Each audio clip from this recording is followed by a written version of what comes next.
Hello, good evening, Jai Hind to all of you. I welcome you all to this very important live session. This is going to be a very interesting conversation with one of the seasoned professionals from India's strategy, statecraft, and having a very in-depth experience in the field of diplomacy, intelligence, and various other things that we will discuss today. So I will wait. We wait for Ojha Saab to join, as I've already intimated you about the topic of our today's discussion. We are going to be discussing a lot of issues with respect to global geopolitics, the evolving, tariff situation with respect to America. Recently we've seen, we see that SEO has been happening. I think Ojha sir has joined. I'll just tell sir to join. Yes, sir has sent me a request. Just a moment. I think I should be visible now. Yes, sir. You're very clearly visible. Yes, sir. Good evening, sir.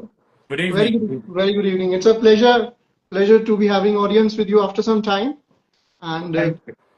and I'm sure the youngsters, the audiences who are going to be joining this session, they will be enriched by your rich experience in diversity of fields. So before we start the session, I would like to introduce Ojha sir to all of you. So our today's discussion, this is going to be a very good and meaningful discussion. We have on board Shri Jitendra Kumar Ojha sir. So sir happens to be, thank you sir, thank you for joining in. Sir happens to be a geopolitics and strategy expert. He has close to 3 decades of experience in various roles in the government of India, where he was closely involved and worked with senior statesmen in the country and heads of the states. His research papers are widely respected across the world, in the world of strategy, intelligence, across various war colleges and institutes in the country and abroad as well. Sir happens to be the alumnus of National Defense College, which is which stands out for itself. And so it's indeed always a pleasure and something that I look forward to when I get to have audience with Ojha Saab. So sir, it's absolute privilege and honor. The stage is all yours. The audiences will love to learn from you, sir. Thank you for inviting me. It's an honor, sir. So, sir, before we get to the business end of things and discuss the session of today's topic, I would like to roll the clock a little bit back in the day to your younger days.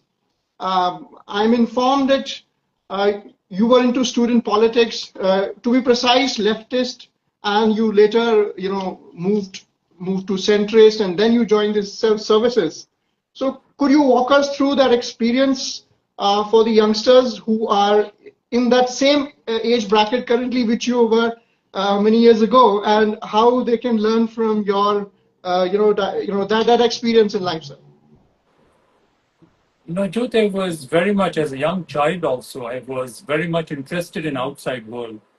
I suppose by the time I was 7, 8, or 9, I was taught, and I had read many of India's scriptures, especially the translated version in Hindi.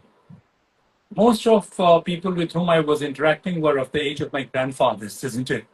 Patriarch in my family, who was my father's elder brother, who very religiously taught me many of these things. I was taught also public speaking, to a variety of things. So I suppose I was in 2 elections, 1977 and 1982. I virtually was an election mascot for a gentleman, a very honorable teacher of mine. I can say he taught me a lot of things. His name was Vishnukant Shastri in Calcutta. So I did campaigning for him. I happened to interact with also late Shri Jayaprakash ji, and of course late Shri Chandrasekhar ji, until Chandrasekhar ji's time, I can say until his last days, until last I met him was in hospital when he was admitted. So what I'm trying to say, I was very much interested in my surroundings. But by the time I was in my teenage years, I joined Presidency College, Kolkata. It was bastion of not only left but ultra left.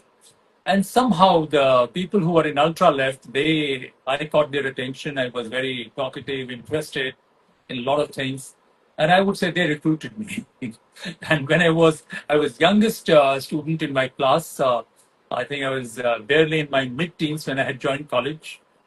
So they used to come and wait in front of my class, and my classmates used to say, "Oh, these postgraduate and research people, they are coming and waiting for him in front of class. So we are very jealous, very this thing." And there was one way I would say brainwashing or whatever, treating me very well, treating me with a lot of respect, one can say, for my age. And I did meet some of the real stalwarts of ultra left and read Last Capital. When you are a young person, you are a dreamer. If you are thinking you want a better world, and Marxism apparently promised that better world, and we were all very much hopeful that one day revolution will come and this unfair system will be wiped out.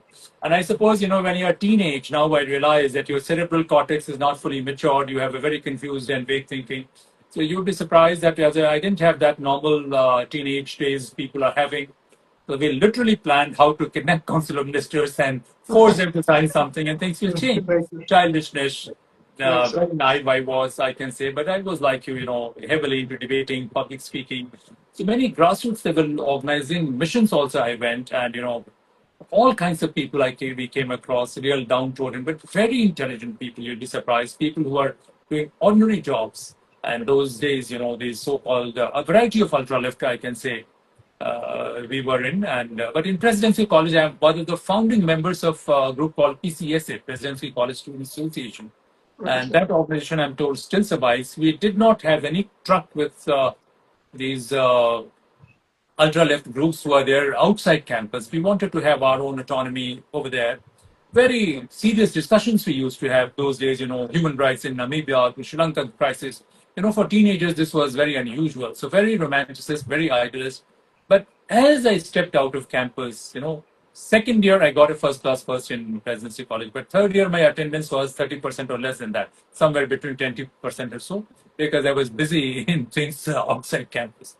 But later on, also when we met, then we realized all kinds of criminals, crooks, untoward elements, undesirable elements, they were in ultra left. Bank dacoits, bank robbers were in ultra left. Naturally, and then their view was very dangerous, and they used to say Sikkim should not be part of India, All Punjab right. should not be part of India, Jammu Kashmir should not be part of India. Totally this thing, anti Indian culture, and naturally I started feeling suffocated, and I felt this has no hope, and I parted company with them.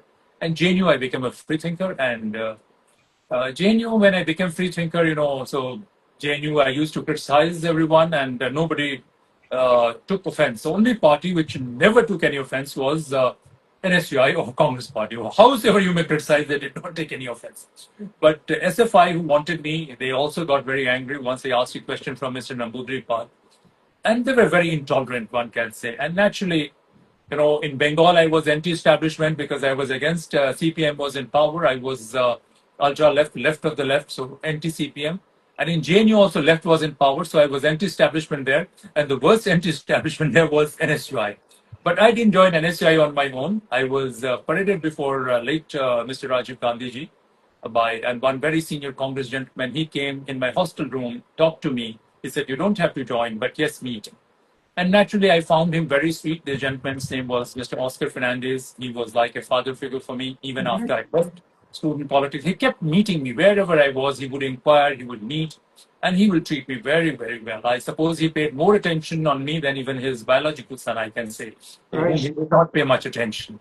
So but within 1 year, I quit NSUI or this politics, because here also I felt, quite a few issues on which I did not agree with them. So, I so realized this last sentence I'll conclude since you've asked, and I'm also relaxed. What I realized that in centrist politics, a politician can collect brokerage and nothing more than that. Politician had no space. When I went to meet Mr. Gandhi, prior to that, I had created a lot of attention I had gathered. When Mr. Ram Jethmalani used to ask 5 questions, his entire meeting had been upset. I was barely out of my teens or my late teens, and he asked something and he could not answer. I don't want to repeat that, that will waste time. And it was in that background I was paraded to Mr. Gandhi, who was Prime Minister. And when he came to me and I asked him one question, that, sir, do you know so many cases of concrete injustice keep on happening in this country?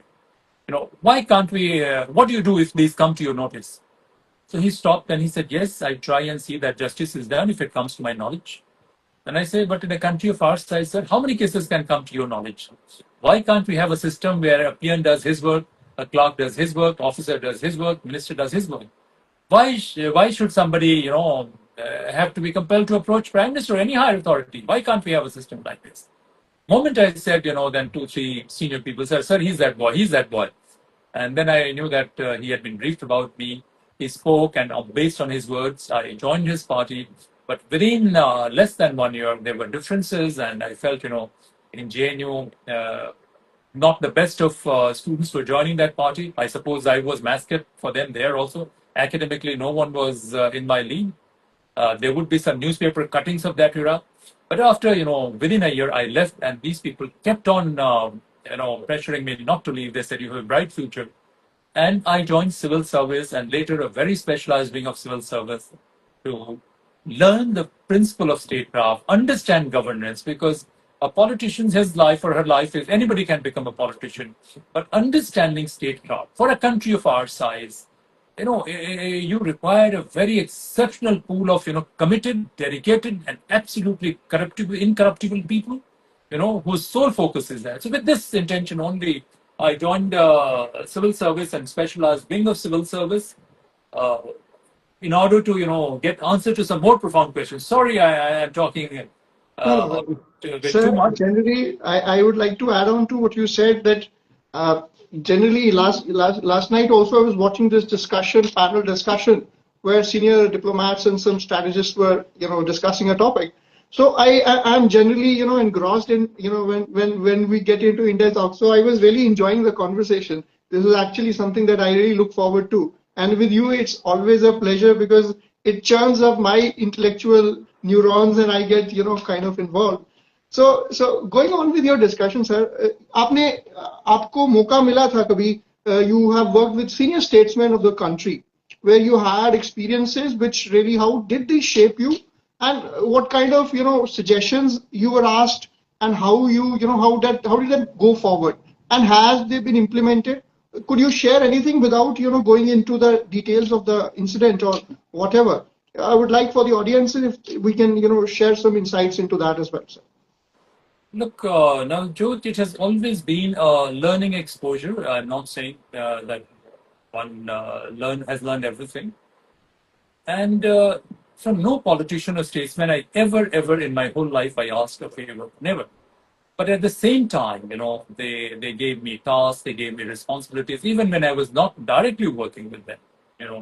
They called me, and the advantage I had, I must say, it's not that I gave advice. Advantage I had that lot many people mentored me, lot many people advised me.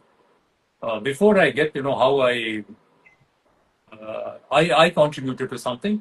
I will tell there was a meeting in JNU in Jhelum Lawns, and I was chairing that meeting. And the speaker was Mr. Basant Savdi. He had also risen from student politics. Amazing orator, isn't it? And such a good communicator. Unfortunate, that so many talented people, they couldn't rise high. When I was speaking, some students from opposition the same day came up. They started creating ruckus, and I took microphone. I was chairing that meeting. I started saying something, and he said, "No, no, Baba, no, no, please don't do it.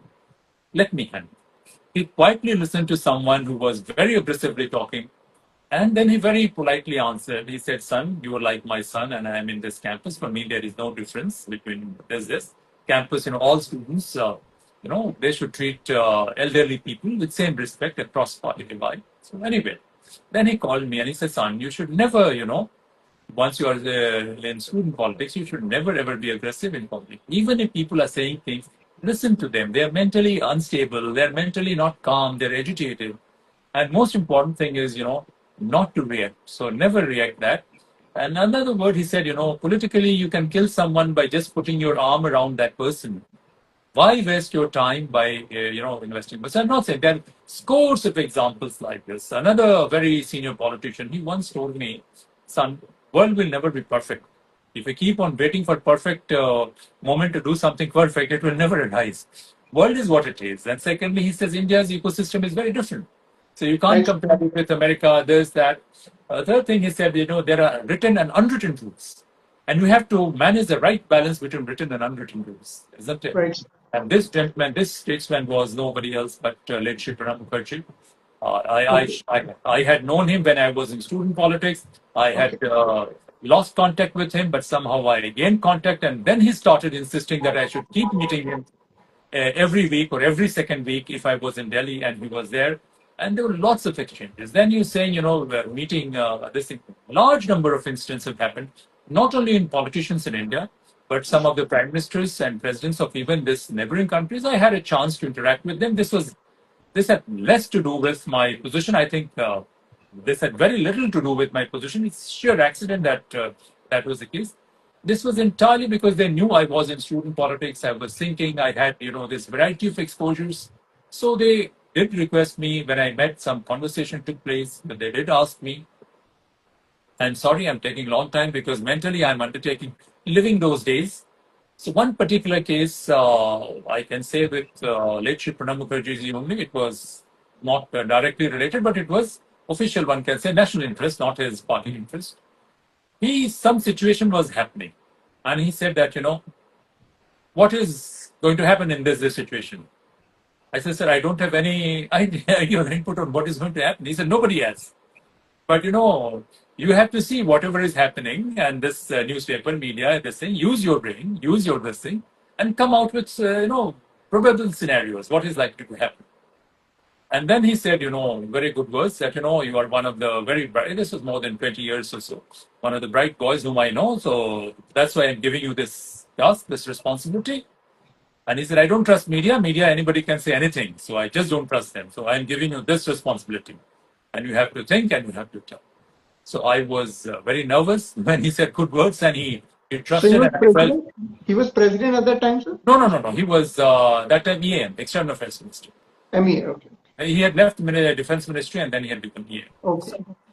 So, but when he said, I was very nervous. By any chance, if my assessment goes wrong, then there will be my impression will go wrong. So naturally, apart from doing my routine work in the evening, I used to work out these things, and of course, I had done this thing. And this was not something secret or anything. This was normal routine work, but still, I don't want to disclose the details. He said he gave me both his mobile numbers, two mobile numbers he had, one from Calcutta and one of Delhi. It will be still there in my archives. And he said, you call me up after doing this. So I was nervous. After 2 days, he again called me up himself. And I said, sir, I will need 1 more day's time or 2 more days' time. But then, we worked out, when we say what is going to happen, you see what the context is, who are the principal actors, what are their orientations and equations, what is their outlook in general. So variety of factors, you look into it, and then you work out a rough mathematical equation and range of probabilities. And of course, some information is also useful, but without information, you can't do it. So combination of these things. And then I arrived at something. And I said, this appears the most probable thing, and this will be the whole quantum of this. One day before I called up and I told him, and I would say God was very kind. Exactly it happened. So there was one gentleman who was our family friend. His was an IPS officer from Gujarat, Carter, his cousin or nephew. His Rabindranath, Mr. Rabindranath Bhattacharjee was his name. I think he has passed away some time back. So he said, he precisely told me 2, 3 things, and this became a kind of precise and pinpoint. So, what I felt that when I met these towering personalities, and what he used to say many occasions, I don't have time to think. And, this can be thought by only young people. And he was not the only one. Even my ambassador in Sri Lanka, one of the sharpest men, I've said, he also said, only young people can do this. Chandrasekharji also used to say, people below 35 only can do this thing. Those who are after 35, they can go in a certain pattern. But all extraordinary things, disruptive things are possible. But, pre-35 of mine, I was in a different area. I did multiple disruptive things, I believe. But yes, I have also got conditioned. So what I would say, if somebody gives a responsibility to you, of course, this is trust. But when you make an effort, and whether you succeed or not, you certainly become a better person. Every time you can't succeed because a lot of factors are there. But I still feel when you make a high quality effort and you try, the probabilities of success are much higher. This is what I would Much. say. Right, sir. Right, sir. So very interesting anecdote from your younger days, sir. So moving on now, coming to this is something talking about the heads of state. Now moving on to another head of a state in another country on the shores of the Atlantic. If I were to go there, I'm talking of a country which is headed by a gentleman called Mr. Donald J. Trump. So he has been quite in the news. पिछले कुछ अरसे से काफी news बटोर रहे हैं वो, और उन्होंने जो अपने टैरिफ्स का जो एक जाल छोड़ा है, whatever has been happening with the tariffs thing, तो आप उस चीज को sir how do you see, आप कैसे देखते हैं उस चीज को? Is this only Mr. Trump's mental delusions, his delusional politics, so to say, or he's creating those complexes, cartelization within his own for policy circles, or how do you connect it to the long term American policy stance going back in time as well? तो मैं आपसे ये समझना चाहूंगा थोड़ा सा, to a perspective, you can give a perspective on this, sir. देखिए, Donald Trump एक ट्रेडर है, ही इज अ ट्रेडर। मेरे ख्याल से टैरिफ के अलावे और डील के अलावे शायद उनको किसी और चीज की समझ नहीं,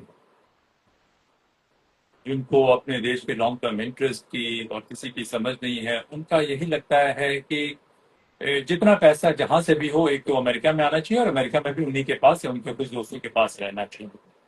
तो डिल्यूजन तो है। देखिए, ये डेमोक्रेसी की एक कमी है कि स्टेट क्राफ्ट की या स्टेट्समैनशिप की बहुत बड़ी कमी है, एक निश्चित रूप से मैं कहूँगा। लेकिन साथ में मैं ये भी कहूँगा कि स्टेट क्राफ्ट की कमी डोनाल्ड ट्रंप के पास नहीं, हमारे पास भी बहुत ज़्यादा कमी। देखिए, बहुत सी लग्जरी अमेरिका के लोग अफोर्ड कर सकते, वो लग्जरी हमारे जैसे देश के लोगों के लिए बिल्कुल नहीं, क्योंकि अभी सिचुएशन ज़्यादा नहीं खराब हुई है। लेकिन स्टेट क्राफ्ट के प्रिंसिपल्स को हम नहीं देखेंगे तो हमारी सिचुएशन बहुत खराब हो सकती है। इसको हमें ध्यान रखना चाहिए। और बहुत दुर्भाग्य की और तकलीफ की बात है कि न तो हमारा पॉलिटिकल क्लास इसको लेके बहुत चिंतित है, न हमारा सो कॉल्ड कॉर्पोरेट क्लास लेके चिंतित है, न हमारे इंटेलेक्चुअल क्लास की वो कैलिबर है कि इस पर कुछ ओरिजिनल ये सोचे या कहें। मॉरल करेज ही नहीं है। कुछ लोग जो समझ सकते हैं उन्होंने गिव अप कर दिया है कि जो चल रहा है चलने दिया जाए। तो अमेरिका की कमी जरूर है, लेकिन जब मैं एक हिंदुस्तानी के नाते सोचता हूँ तो मुझे लगता है कि जियो पॉलिटिक्स में जो भी पॉसिबिलिटीज हैं उसको आपको पहले से एंटिसिपेट करना होता है और पहले से एंटिसिपेट करके उसके लिए तैयार रहना होता है।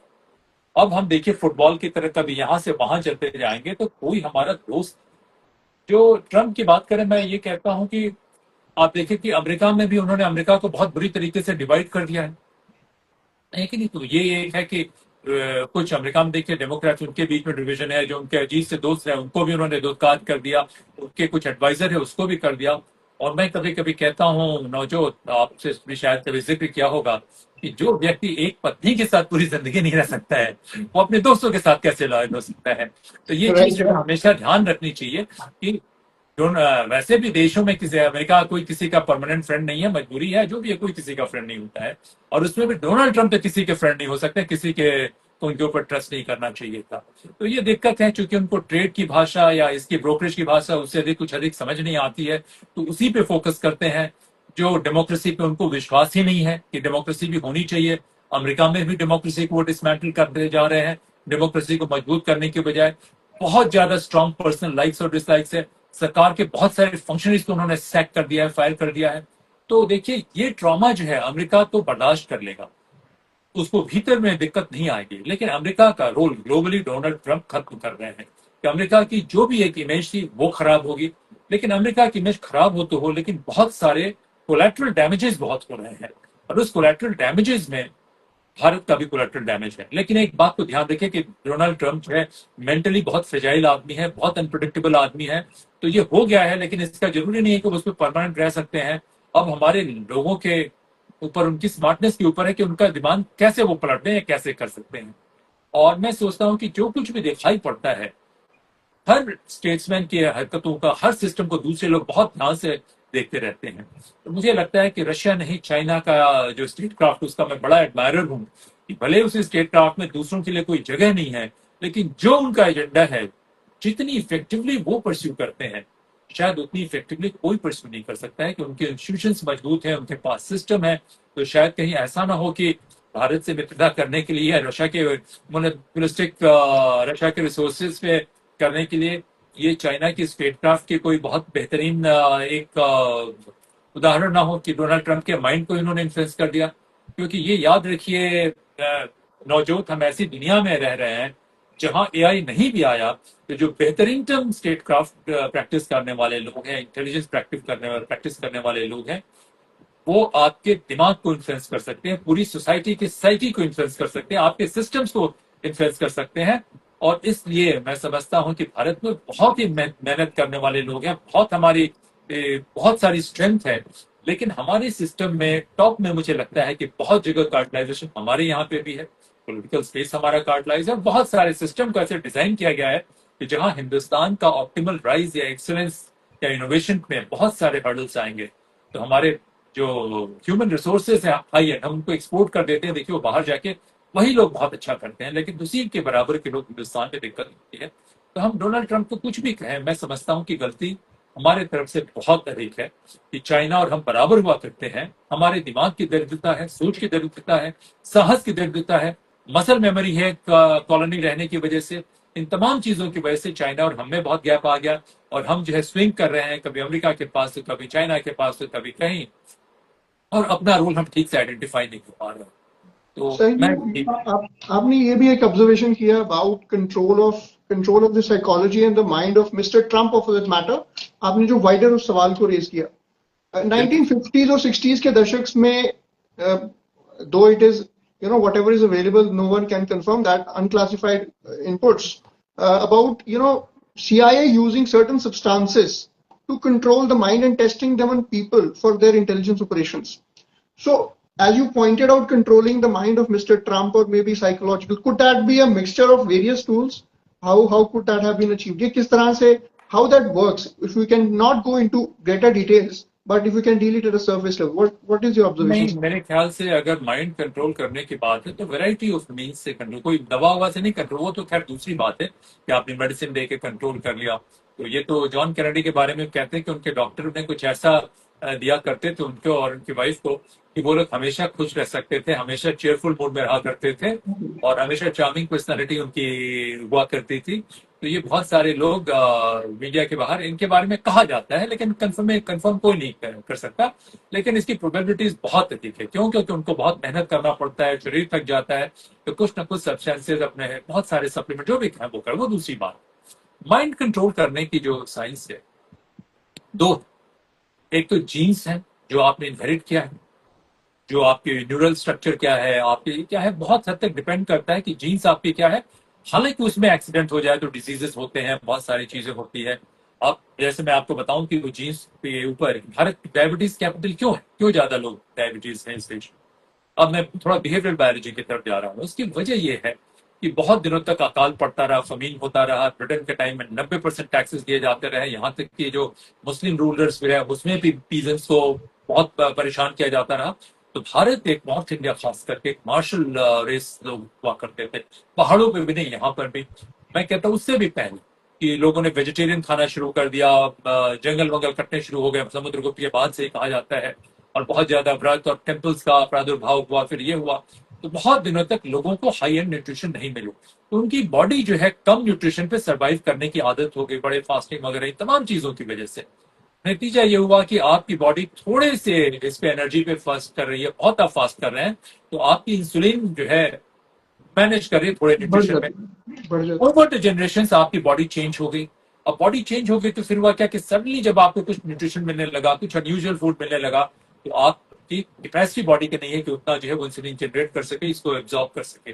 तो ये एक थ्योरी दी जाती है, और इसको कहते हैं डच फेमीन जो हुआ था कि थर्ड क्वार्टर में, उस समय जो बच्चे बने, उस समय बहुत फमीन रहा, फूड पे बड़ी रेस्टिंग रही, उस समय के बच्चों के ऊपर उसके नेक्स्ट जनरेशन में सब में कभी कभी एक जनरेशन स्किप करती है, डायबिटीज का ट्रेंड आया। तो मैं कहता हूँ जीन्स ऑल्टर हो जाते हैं, आपकी शरीर की ताकत खत्म हो जाती है। 40% हिंदुस्तान के बच्चे जो है स्टंटेड ग्रोथ हो रहा है, तो आपकी बॉडी कमजोर हो गई है। थिंकिंग का जहां तक सवाल है, उसमें मैं समझता हूँ कि सोशल एटमॉस्फेयर क्या है। आप देखें कि मेरा मानना है, बहुत लोगों का रिसर्च है कि अगर सरकार आपको अच्छे से ट्रीट नहीं करती, आप हमेशा डर के माहौल में रहते हैं, तब आपके ब्रेन के कंटूर्स चेंज हो जाएंगे। एक कॉन्सेप्ट है न्यूरोप्लास्टिसिटी का, कि आप Yes, sir. क्या खाते हैं, क्या पहनते हैं, कि क्या कैसा सोशल एटमॉस्फेयर है, उससे आपका ब्रेन चेंज हो जाता है। अगर यहाँ हिंदुस्तान में मैं तो अपनी लाइफ टाइम में देख रहा हूँ कि सोशल ट्रस्ट का पोर्शन जो है नीचे गिरा है, कि Right, sir. समाज में विश्वास का ये नीचे गिरा है। इस्लाम को मैं खराब नहीं कहता, लेकिन ये अरब कल्चर क्या है, पूरा डिसीट का, डिसेप्शन का, डिस्ट्रस्ट का, वायलेंस का, ट्रेचरी का। ओवर द जनरेशन लोगों के ब्रेन के कंटूर्स चेंज हो जाते हैं, बिहेवियर पैटर्न चेंज हो जाते हैं, तो उसका असर पड़ता है। तो देखिए, अगर सरकार को भी आप कंट्रोल कर लेते हैं कुछ सही पॉइंट पे, आपने सरकार में कुछ अपने प्लायबल लोगों को बैठा दिया, जुडिशरी को आपने रिक कर दिया, आपने पॉलिटिकल स्पेस को रिक कर दिया, आपने ब्यूरोक्रेसी में, तो आप 50 पॉइंट किसी देश में 50 आपके लोग रहे, वो उस देश के सिस्टम को कंट्रोल कर सकते हैं और ऐसी बातें कर सकते हैं कि पूरे लाइफ लॉन्ग जो है आप एक कॉलोनी बने रह सकते हैं। आपकी सोच जो है कॉलोनियल की सोच होगी। आपने हिंदुस्तान में मान लीजिए ऐसे रूल बने हैं, मेरा मानना है कि जिसमें ईमानदारी से कोई जी ही नहीं सकता है, रह ही नहीं सकता है।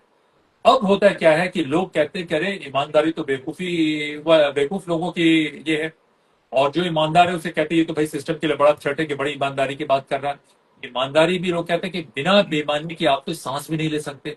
तो होगा क्या, over the years, over the generation, सारे लोग झूठे बनेंगे, सारे लोग मक्कार बनेंगे, सोशल ट्रस्ट आपका खत्म हो जाएगा, सोशल कोहेजन खत्म हो जाएगा, नेशनल कोहेजन खत्म हो जाएगा। तो सीआईए ने सिर्फ दवाइयां ही नहीं बनाई, उसने इस्लाम को एक बॉम्ब बना दिया। पाकिस्तान को देखें, ये कुछ लोग हम गालियां देते हैं, लेकिन वहां के कितने प्रधानमंत्री, उसके बेटे का अपहरण हो जाता है, वो कुछ नहीं कर पाता है, रो रहा है। इमरान खान सो कॉल्ड बड़ा ला इलाहा कर रहा था, वो अभी जेल में बना हुआ है। उस सोसाइटी को उन्होंने बर्बाद कर दिया, और उनकी सेटिस्फेक्शन क्या है कि हिंदुस्तान को मारो, सोसाइटी में हत्या करे। भाई वो तुम्हारी सोसाइटी के लोग हैं, हिंदू हो या सिख हो। तो ये एक बहुत बड़ी कॉन्स्पिरेसी जो है वो है कि उन्होंने किया इस।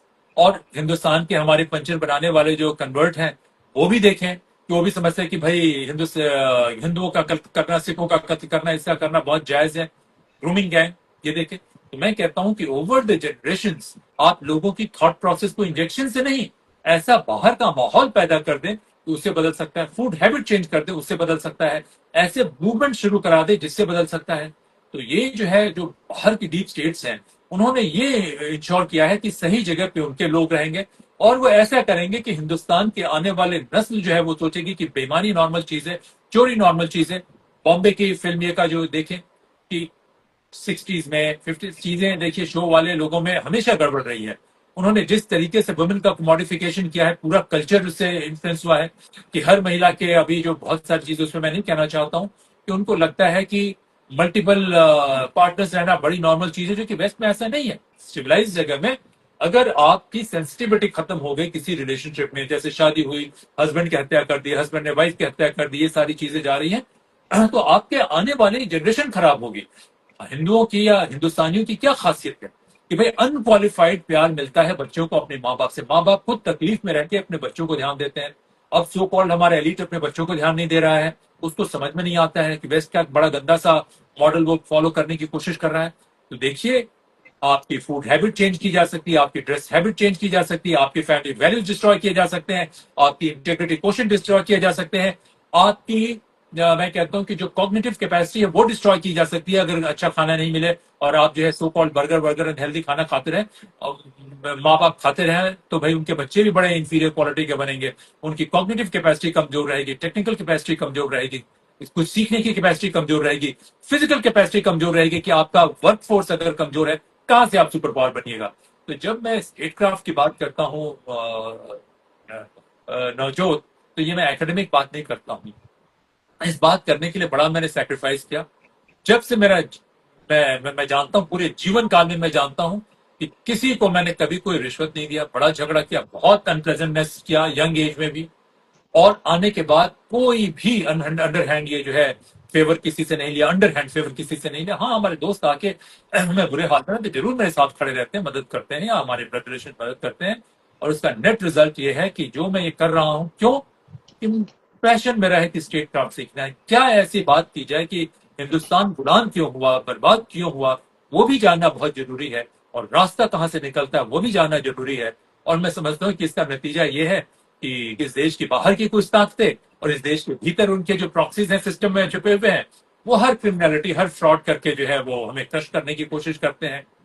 और एक और आखिरी कि इतने इतने चीजों के बाद आप बोर हो रहे हैं तो फिर मैं कहूंगा this is no no not the timing no no कि अकेला मैं शायद एग्जाम्पल होऊंगा जो सिविल सर्विस में 26 साल रहने के बाद मीडिया में मैंने उससे पहले काम किया बहुत सारा कि मेरे पास leave aside creating an immovable asset create करना तो दूर की बात मेरे पास जो कुछ इनहेरिटेड थे वो भी मैंने एग्जॉस्ट कर दिया इसलिए नहीं कि मुझे बेवकूफी पसंद है इसलिए कि दूसरे तरफ देखने का समय ही नहीं मिला तो जो मैं वैरायटी ऑफ बातें कह रहा हूं कि इनको मैं सीख रहा हूं उसकी वजह यह है और मैंने कॉम्प्रोमाइज नहीं किया अपने एथिक्स में एथिक्स में आप कॉम्प्रोमाइज करने चले तो देखिए जो साइंस मेरे पास है मैं समझता हूं कि जो मैंने किया एक समय मैं समझता हूं कि दुनिया में कोई लॉ इन्फोर्समेंट सिस्टम भी उसको डिटेक्ट नहीं कर सकती अगर हम उसके ऊपर उतर जाए क्योंकि मैं ऑफेंसिव इंटेलिजेंस में था डिफेंसिव इंटेलिजेंस में नहीं एनीवे राइट सर तो वेरी वेरी ये जो इंटरेस्टिंग है देश का कैरेक्टर ही जो है मैं समझता हूं या उसके एलीट का कैरेक्टर ही किसी भी देश की सबसे बड़ी एसेट हो सकती है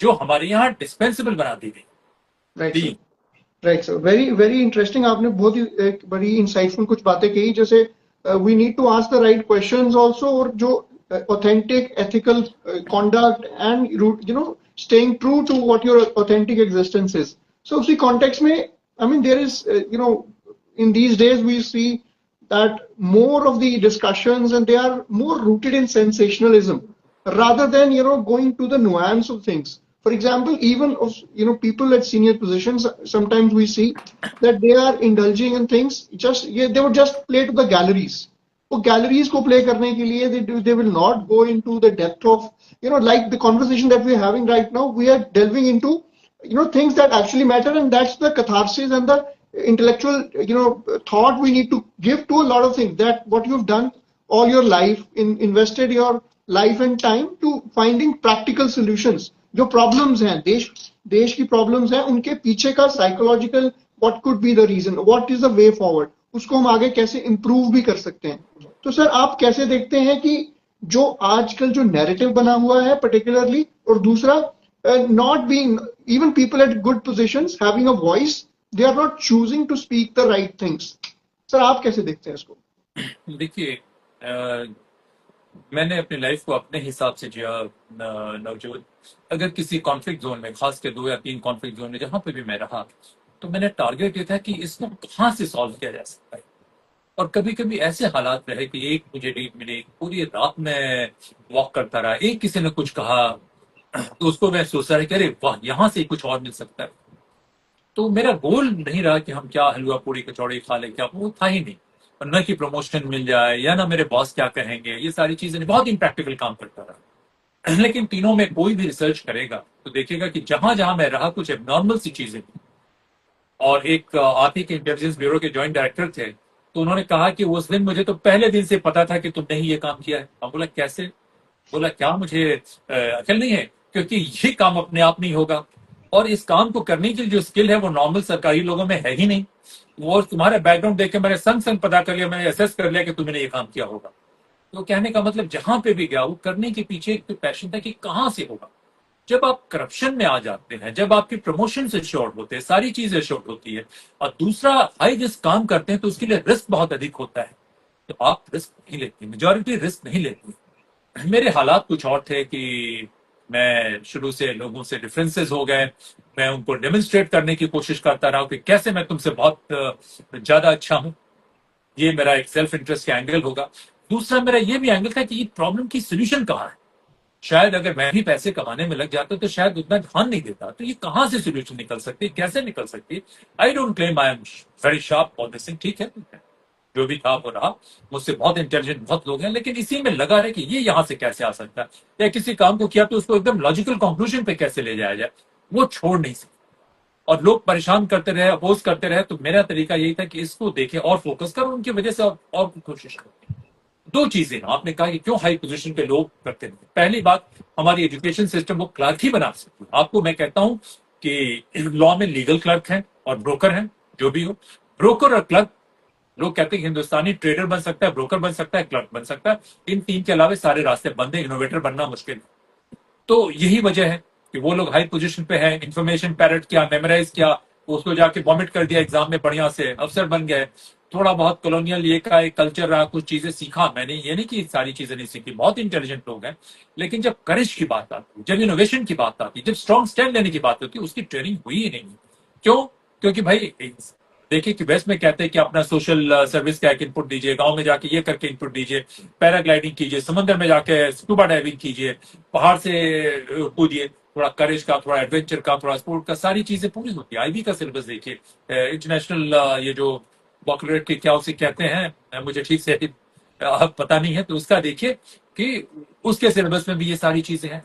तो आपके एजुकेशन सिस्टम है कि 4 इंफॉर्मेशन रख लीजिए, कमजोरी वहां से होती है, करेज सिखाया नहीं जाता है, सोसाइटी में डिसऑनेस्टी जन्म लेते हैं तब से सिखाया जाता है कि भाई अनप्लेजेंट चीजें कहो मत, जो बड़े कह रहे हैं उनको मानते चलो, एकदम हिरार्की में बने रहो, और उसके बाद लॉयल्टी साबित करने के लिए छाती पीटते रहो, जो सारी मीडिया कर रही है। तो कैसे क्वालिटी और सब्सटेंस आएगा? आप प्रोफेशन में भी रहे तब भी आपने कुछ इनोवेटिव काम किया ही नहीं, आपने 4 इंफॉर्मेशन रट लिया, रट के कहा।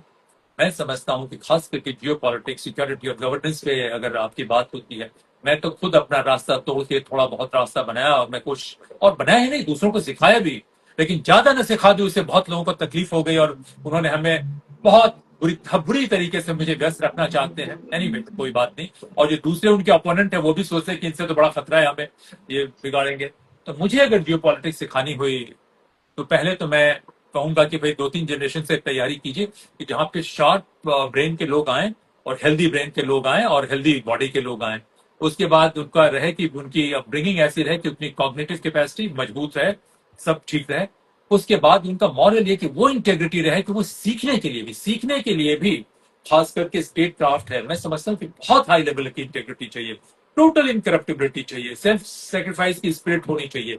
इसीलिए हमारे यहाँ सेजेस का बहुत महत्व रहा है, लेकिन आज तो सेजेस की वेश में भी फ्रॉड और क्रिमिनल्स घुस रहे हैं। और Right. सिर्फ इंफॉर्मेशन को रट के, पास्ट को रट के मत देखिए, आप प्रेजेंट को देखिए। मैं क्या सब्जेक्ट में पढ़ाऊंगा? हिस्ट्री का जो भी कच्चा पक्का है वो जरूर पढ़ाऊंगा, लेकिन फिर मैं बिहेवियर बायोलॉजी भी पढ़ाऊंगा। बायोलॉजी तो मस्ट है कि अपनी बॉडी को जानिए, उसके बाद साइकोलॉजी मस्ट है, उसके बाद एंथ्रोपोलॉजी मस्ट है कि कैसे लोग आए, कहाँ कहाँ से आए। उसके बाद जो है आप जियो पॉलिटिक्स सीखिए, लोगों को असेस करना सीखिए, हर देश की क्या स्ट्रेटेजिक्स आएगी वो असेस करना सीखिए। मैथमेटिक्स मस्ट है कि एक रफ अप्रोक्सीमेट कैलकुलेशन करना सीखिए, तब जाके जो है आप जियो पॉलिटिक्स या स्टेट क्राफ्ट में कहीं कुछ कर सकते हैं। और गवर्नेंस का ऑब्जेक्टिव क्या है वो भी मैं कभी बताऊंगा। तो ये तमाम चीजें हैं नहीं, हमारे सारे लोग बड़ी ऊंची पोजीशन पे आके या तो फिल्म स्टार बनने की कोशिश करते हैं कि भाई टीआरपी मिल जाए, लोग उनको देखें, खास करके रिटायरमेंट के बाद, या Yes. कहानियां कहने की कोशिश करते हैं कि मैंने ये किया वो किया, उसमें वो लग जाते हैं, क्योंकि कोई और सब्सटेंस होता नहीं है। क्यों? क्योंकि एक दफे सारी चीज बिना मेहनत के आपको चुपचाप मिलते रहती है, तो आपके पास मोटिवेशन क्या है? मैं यही Exactly. कहता हूं कि देखिए, और किसी चोरी करके कुछ लोगों को मिल जाती है, और इंटैचमेंट से, और कुछ लोगों को कुछ भी चीजें नहीं मिलती है। तो Right. हमारी सोसाइटी का सारा ढांचा जो है वो इस तरीके से, अभी भी हम कॉलोनी है, चाहे कॉलोनाइजर देश के भीतर के हों या देश के बाहर के हों, वो पता नहीं है। अंग्रेज भी कॉलोनाइजर थे, अंग्रेज के पहले भी कॉलोनाइजर थे, और sorry to say this thing, मुझे लगता है कि मुस्लिम इन्वेजन के पहले ही हमारे सिस्टम डिजेनरेट करने शुरू कर गए थे। जो मनसबदारी की रूट्स थी, वो कहते हैं कि गुप्त इरा के आखिरी ये में आनी शुरू हुई थी। बहुत लोगों का ये मानना है कि गुप्त इरा भी जब आई, तब जो है हम मौर्यन इरा के रिबाउंड में कुछ प्रॉस्पेरिटी लेके आए थे, उस वजह से गुप्त इरा आई। और मैं कहता हूं कि नहीं, 700 से लेकर 500 बीसी में भारत का रेनेसां का फेज था, जब गौतम बुद्ध का जन्म होता है। और उस वक्त के कुछ लिटरेचर ऑक्सफोर्ड हिस्ट्री में या कुछ मैन्युस्क्रिप्ट में ब्रिटिश लाइब्रेरी में पढ़ के देख के समझने की जो मैंने कोशिश किया, कहते कि 200 मूवमेंट उस समय चल रहे थे, और उस समय लोग कह रहे थे कि बहुत पिनकल पे पहुंच के हम डिजेनरेट कर रहे हैं। तो ये किसी भी सोसाइटी का एक पैटर्न होता है, उसकी एवोल्यूशनरी जर्नी क्या होती है, लेकिन उस एवोल्यूशनरी जर्नी को रिवर्स करने के लिए जो हाई क्वालिटी स्पिरिटेड लीडर्स की जरूरत होती है, जो पागल हो, जो इंसेन हो, हर एक एरिया में। तो साइंस के एरिया में तो आए, लेकिन जियो पॉलिटिक्स के एरिया में, स्टेट क्राफ्ट के एरिया में नहीं आए। और जो भी आने की कोशिश किया गया, उसको किसी न किसी तरीके से फ्रेम कर दिया गया या उनको मार दिया गया, और बहुत सारे लोग उनके बारे में जान नहीं पाए हैं। तो ये बड़ा इंटरेस्टिंग चीज है। Thank you very much for inviting me and provoking to indulge in this, one can say free willing discussion, free willing banter, whatever.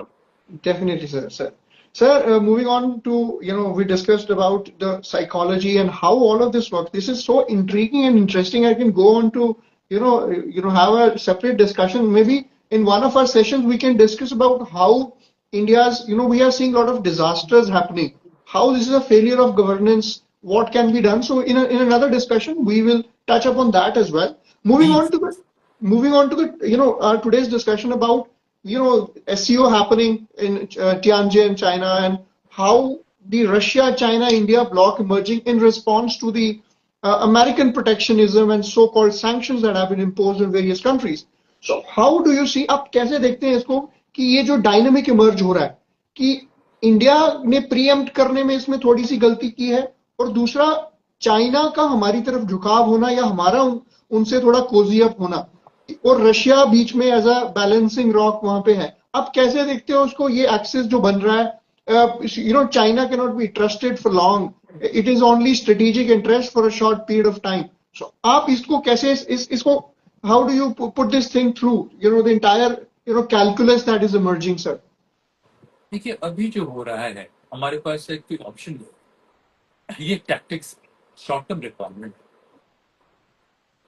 कि चाइना की सी जिनपिंग भी चाइना को सुपर पावर बनाना चाहते हैं. उनका मकसद क्या है कि वो अमेरिका से compete कर रहे हैं. हम चाइना से कंपटीशन की पोजीशन में नहीं. We have to be very, ये 30, 40, 50 साल में जो भी कुछ हुआ, उसने 50 साल में आज तक की मैं डेट निकाल रहा हूँ. ये सारी चीजें 70 से शुरू होती हैं, और जो भी था यार अर्ली 70 से शुरू होती है. सारी डिजास्टर जो गवर्नेंस और स्टेट क्राफ्ट की डिक्लाइन होती है. ऑफ कोर्स 91 का फेज या एक विजन में और खास करके इसमें थोड़ा जरूर जंप मिला, नहीं तो और हम बुरे हाल में होते. 91 में नरसिम्हा राव जी की ये नहीं होती, या 2004 में ब्रजेश मिश्रा जब नेशनल सिक्योरिटी एडवाइजर थे, उनके कुछ चीजें नहीं होती, तो हम लोग शायद बहुत बुरी स्थिति में. तो चाइना हमसे बहुत मजबूत है. Let's be very clear, we have missed the bus, और शायद अगले 100 ईयर्स में हम चाइना से शायद मुकाबला नहीं कर सकते हैं.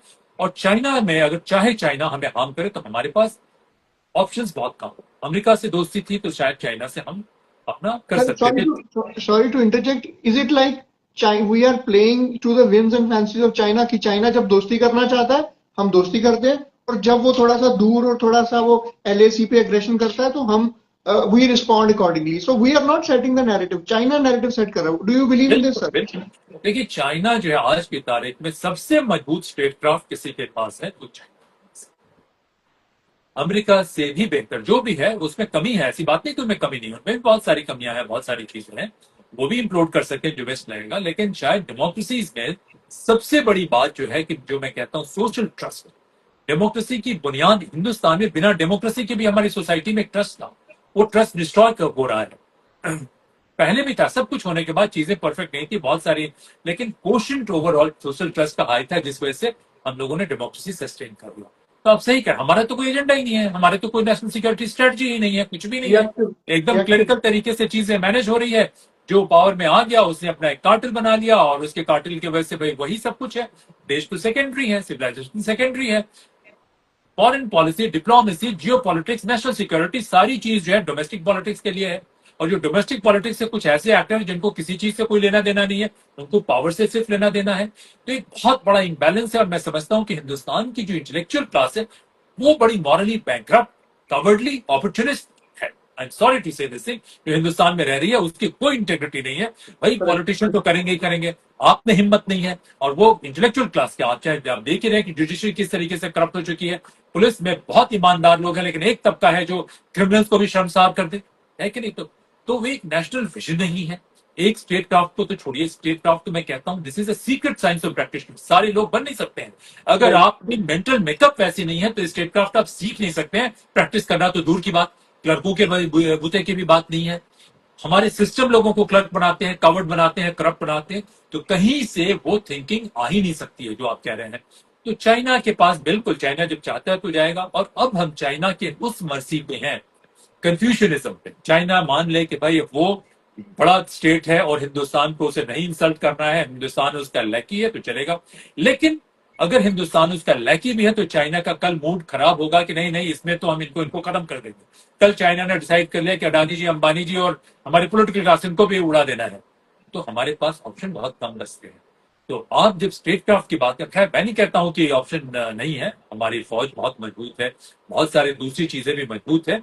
लेकिन चाइना और हमारे बीच में टेक्नोलॉजी का जो गैप है, जो इंडस्ट्रियल प्रोग्रेस का जो रेयर अर्थ की बात मैं बहुत साल 7-8 साल से तो रिटायर होने के बाद मैं कह रहा हूँ आरे ईसा कि किस तरीके से उसने अपनी मोनोपोली की है, किस तरीके से साउथ अमेरिका तक में जाके उसको अपना एक्सेस बना लिया, मोनोपोलिस्टिक एक्सेस बना लिया है, पूरे सेंट्रल एशिया में बना लिया है। तो वो हम लोग बात कर रहे थे, तो ऐसी बात नहीं है लेकिन कि हम बिल्कुल खत्म हो गए, लेकिन हाँ चाइना की डोमिनेंस रहेगी। जहां तक रशिया का सवाल है, देखिए रशिया और भारत के दोस्ती नेचुरल होनी ही होनी है। ये जो है हम अमेरिका को नहीं समझा पा रहे हैं, या ट्रंप जी को समझ में नहीं आ रहा है, या ट्रंप जी को किसकी भाषा बोलने मालूम नहीं है।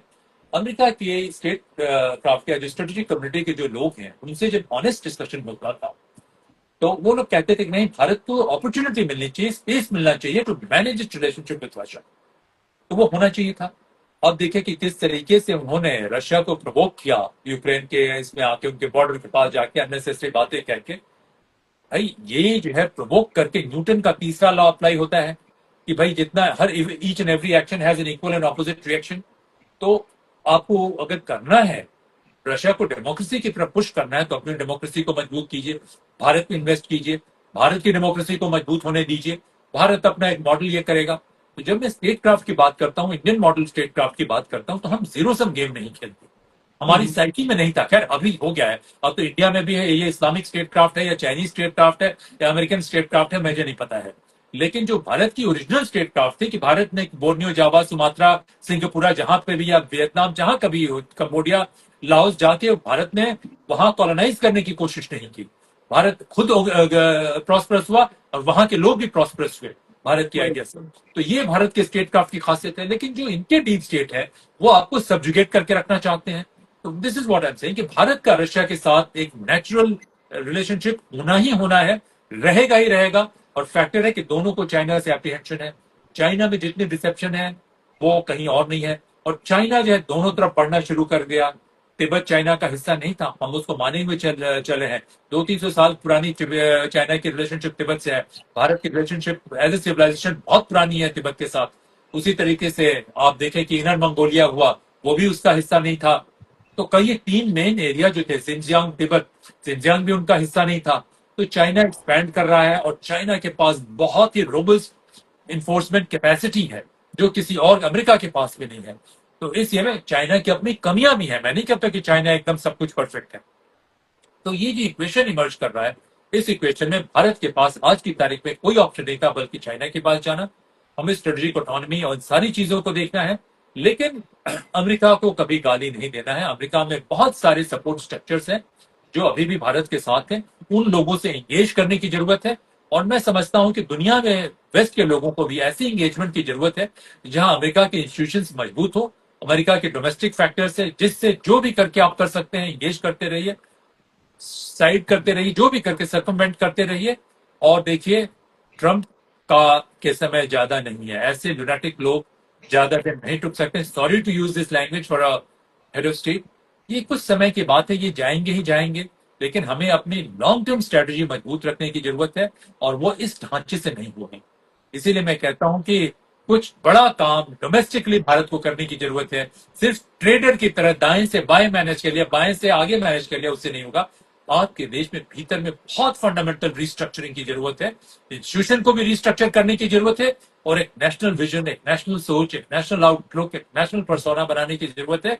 और उसके लिए मैं समझता हूं कि पॉलिटिकल क्लास को लगेगा कि भाई कोई हमारा रेजिस्टेंस नहीं है तो कोई क्यों करेगा दूसरे लोगों को। तो इस वजह से मैं समझता हूं कि जो सो कॉल्ड फॉर्मर प्रैक्टिशनर्स हैं, फॉर्मर जनरल्स हैं, फॉर्मर सिक्योरोक्रेट्स हैं, जो भी गवर्नेंस के एक्सपर्ट हैं, उन तमाम लोगों को आगे आके सोल सर्च करना पड़ेगा और ऐसे प्रैक्टिकल आइडियाज दें। मैं नहीं कहता कि किसी के पास परफेक्ट सोल्यूशन होता है, जो सोचने को मजबूर करे, मॉरली, साइकोलॉजिकली एंड टेक्निकली हो।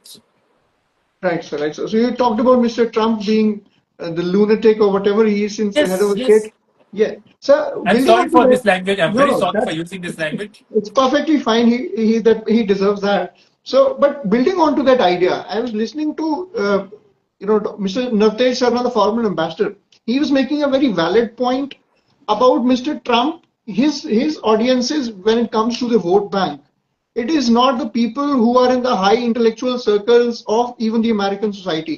it is those, plumbers, the labor class, and he wants to, energize उनके जो भावनात्मक चीजों को अमेरिका फर्स्ट करके वो भावना को बढ़ा के, even I think there was a report about Harvard में फंड्स को डाइल्यूट करना और all of that, intellectual circles को. And part two of the question, sir, when it comes to us in India, now how far we can challenge the American might? American economy in 1950s was half of the global GDP, half of the global. Now it's there or thereabouts 25% or something. That's still a long way to go. So how do you put this thing in perspective? One, how Mr. Trump playing to his local galleries, and two, what should be our response? हमें इस चीज को how much we should push America deep into a corner? ऐसा है कि आप भी 3-4 मुद्दे एक साथ ला देते हैं और मैं भी टैंजेंट पे चला जाता हूँ. Two topics, Trump and our response. एक और सवाल अभी मुझे याद है, आपने पहले भी पूछा था, उसका जवाब नहीं दिया. Right. ट्रम्प का ये आना अचानक नहीं होता. हम 10-1 वर्षों से सुन रहे हैं कैसे डेमोक्रेसी जो है डिस्टॉर्ट हो गई. तो ये डेमोक्रेसी की फेलियर, एक मैं ब्रिटिश लाइब्रेरी में, मेरे ब्लॉग पे भी ये है, एक अमेरिका के पॉलिटिकल फिलोसोफर हैं जो उन्होंने कुछ बातें कही, बड़ी इमेच्योर नाइफ लेकिन बहुत अच्छी अंग्रेजी में लिखी थी, फ्रांसिस फुकुयामा. तो उनका लेक्चर मैं अटेंड करने गया और वो मेरा सवाल भी है, और उन्होंने कहा इंडियन डिप्लोमेट, वेरी कुछ वर्ड यूज किया, एक्सोटिकली वर्डेड दिस थिंग. मैंने कहा कि this is time for democracy to evolve to the next higher stage. उस वक्त जो है वो फुकुयामा साहब यही कह रहे थे कि डेमोक्रेसी में ये दिक्कत है, वो दिक्कत है. He never says democracy can evolve to next higher stage. और मेरे कई एक ब्लॉग में है कि why democracy must evolve to next higher stage. तो ट्रम्प का आ जाना जो है अचानक नहीं है. अमेरिका में जो सो कॉल्ड प्रो डेमोक्रेसी लोग हैं और हिंदुस्तान, इस सभी लोगों को पूछने की जरूरत है कि डेमोक्रेसी डिस्टॉर्ट हो गई. हालांकि डेमोक्रेसी परफेक्ट कभी नहीं थी. ये एक एवोल्यूशनरी जर्नी है. इस एवोल्यूशनरी जर्नी में प्रॉस्पेरिटी आती है, वेस्ट में सोशल ट्रस्ट बढ़ता है, इंटेग्रिटी क्वेश्चन बढ़ती है, ऑल्ट्रिज्म बढ़ता है. तो पहले तो ये आती है, ये डेमोक्रेसी का ये ढांचा कैसे आता है. ये एक व्हाइट मैन्स क्लब है कि एलीट व्हाइट मैन, जो कि लोग कहते हैं कि रॉबर्ट्स का या बैरन्स का क्लब था, उन्होंने लूट लिया सारी एसेट्स, तो लूट को कैसे बांटा जाए, तो उसमें उन्होंने मिलकर करना शुरू किया.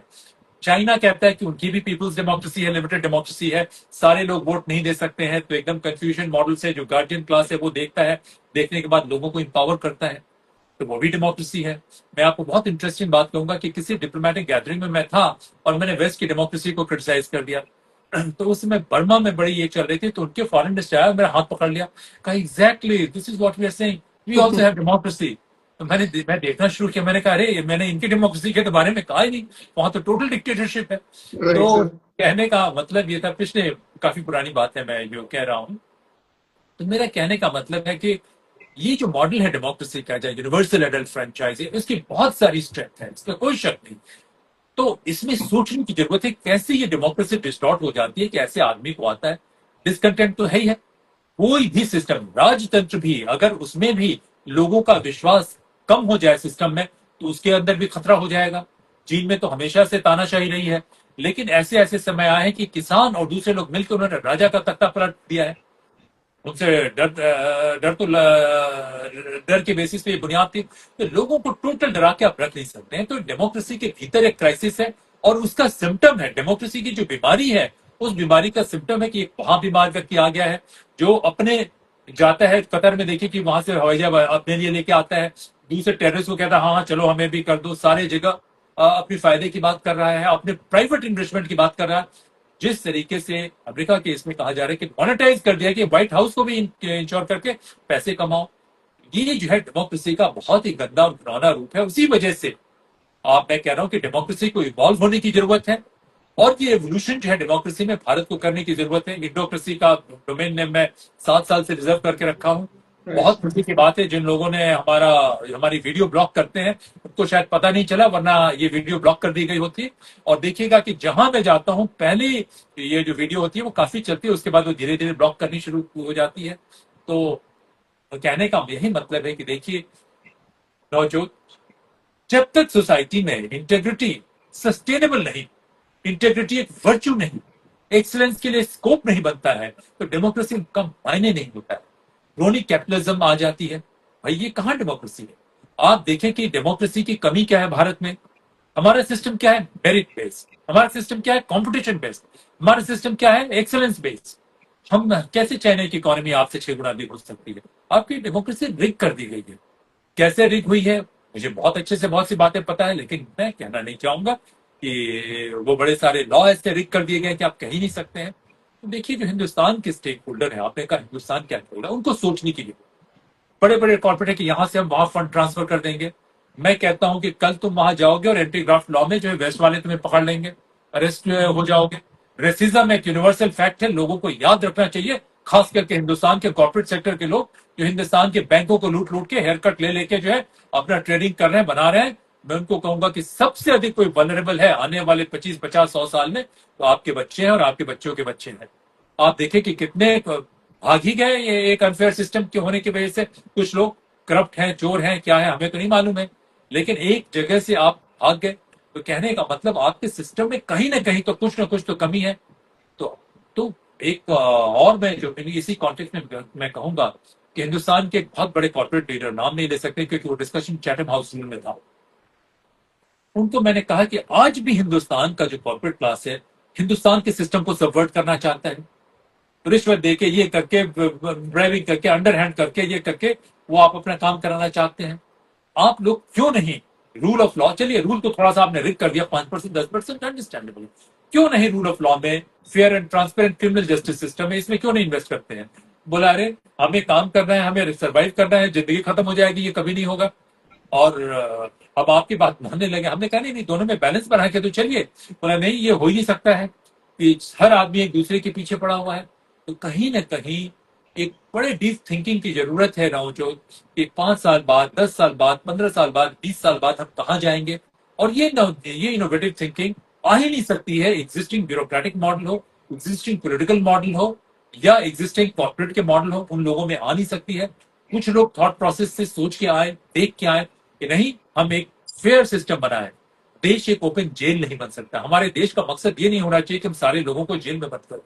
हमारा मकसद होना चाहिए कि लोगों को हम इस तरीके से ट्रेन करें कि किसी जेल की जरूरत ही नहीं हो, पुलिस की जरूरत ही नहीं हो। पुलिस लोगों को पकड़ने के बजाय, उनसे हफ्ता वसूलने के बजाय, उनसे एक्सटॉर्ट करने के बजाय, या जज फैसले रिश्वत लेके बेचने के बजाय ऐसा हम सिस्टम क्रिएट करें जहां इसकी जरूरत नहीं हो। लोगों को ट्रेन करें, उनके ब्रेन के न्यूरल स्ट्रक्चर्स को ट्रेन इन्फ्लुएंस करें, उनके सोशल एनवायरनमेंट को इन्फ्लुएंस करें कि इंटेग्रिटी आए, और एक्सीलेंस और इनोवेशन वाले लोग हर जगह जेन्युइन लीडरशिप करें।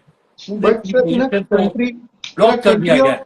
in a country of 140 crore more, I mean, there are practical constraints to re-engineering human brains and creating that atmosphere. So how do you see, considering जो हमारा constraints बहुत ज्यादा है, अब उसमें आप पूरा, अब politico bureaucratic structure है, आपका corporate structure है, या जो हमारे institutions हैं, institutions as in plus the societal construct that has been colonial हमारा baggage है over a period of time. फिर over the last 70 years something has happened that also has added to that mental construct, biological neural networks that you talked about. How can we break that chain? And somewhere we have to start.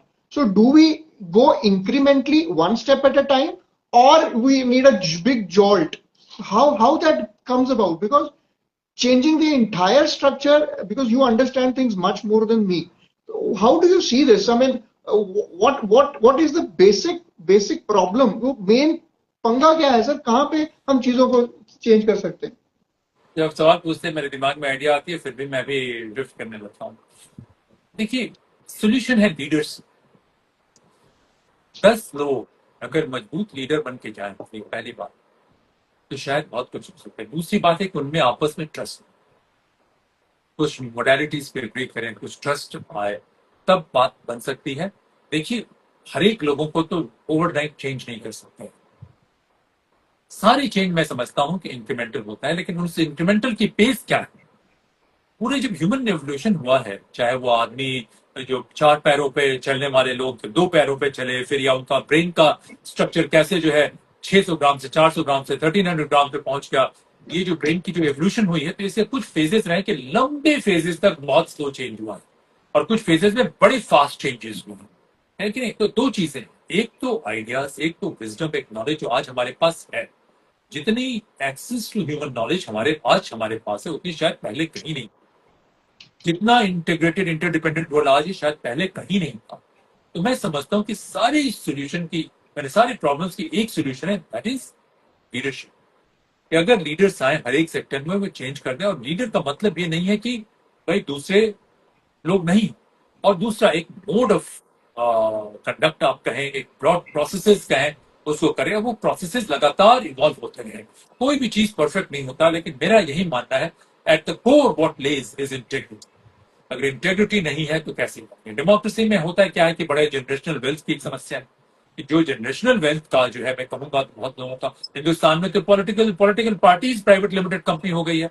सबसे बड़ा खतरा हिंदुस्तान में किसी को है तो ये मैंने बहुत साल पहले कहा कि ये तो गिरोह है डकैतों के। Sorry to say this thing. Her party के नाम में कहा कि डी कंपनी है, हर लेटर के साथ वो कंपनी है जो पॉलिटिकल पार्टी है, काम वही करती है। ऑर्गेनाइज सिंडिकेट, ये उनको आप समझाने जाएंगे बिल्कुल वो नहीं मानने को तैयार हैं।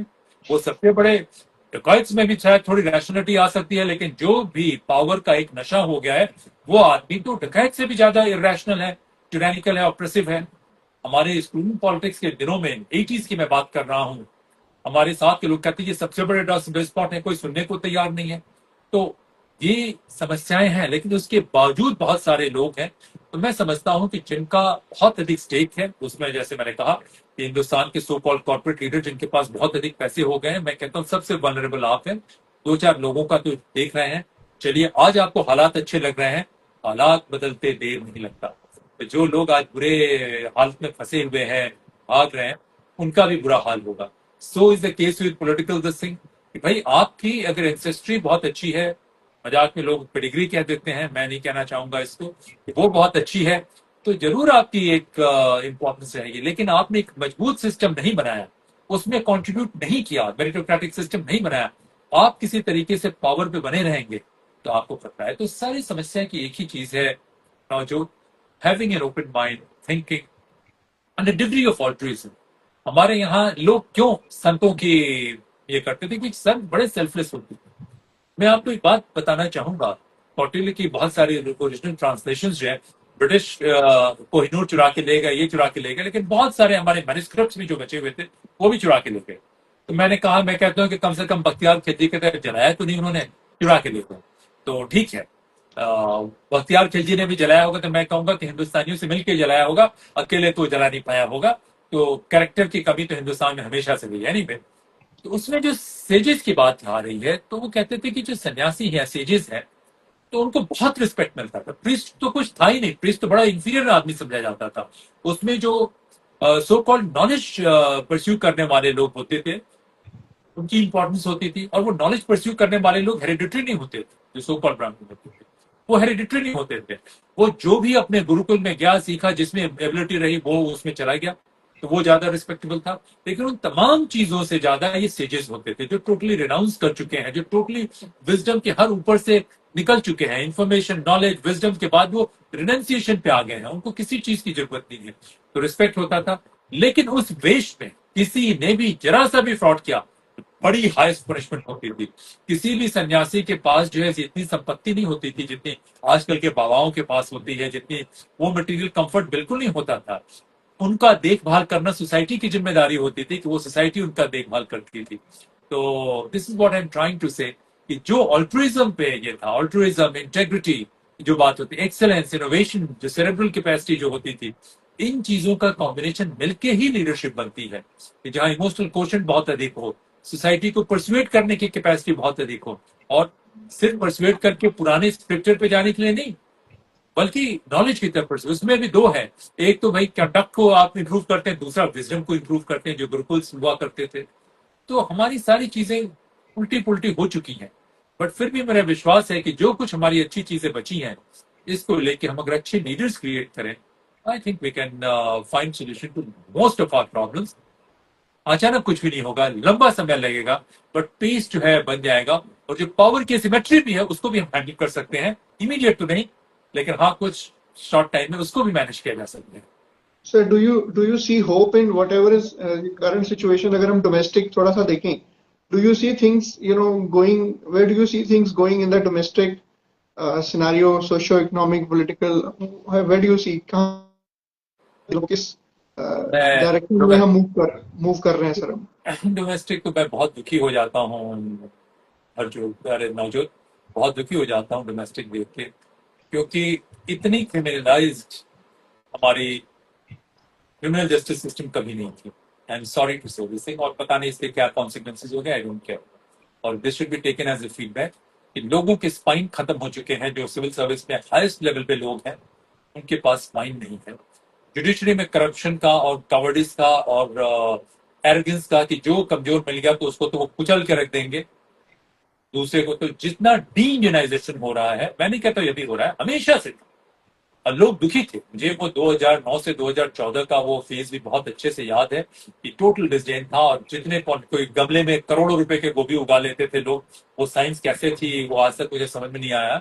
और वो जो 26/11 के अटैक के बाद भी लोगों ने कहा कि भाई ये तो होता रहता है, हम क्या कर सकते हैं, और हमेशा क्रश करते थे। और बहुत सारी चीजें थी, बहुत सारी, हिंदू टेररिज्म का एक जो है शगुफा छोड़ा गया, जो कि टोटली इस्लामिक रेडिकल्स का छोड़ा हुआ शगुफा था, कि वो टेररिज्म भी करते थे, हमें बदनाम भी करना चाहते थे, वो भी था। और मुझे लगता है कि ये हमारे प्रधानमंत्री कहते रहते हैं कि ऑर्गेनाइज क्राइम पे कहते रहते हैं, लेकिन ऑर्गेनाइज क्राइम करने वाले हिंदू ही, बिना हिंदू पुलिस और बिना हिंदू ये कि कैसे ऑर्गेनाइज क्राइम हो सकता है हिंदुस्तान में बिना कोल्यूशन के। तो तो जो चीजें हैं उसमें मैं बहुत दुखी हूं, लेकिन फिर भी मैं कहता हूं कि एक छोटा सा तबका है जो यंग लोग हैं, मैं समझता हूं कि वो भी कंफ्यूज है, उनको मालूम नहीं है।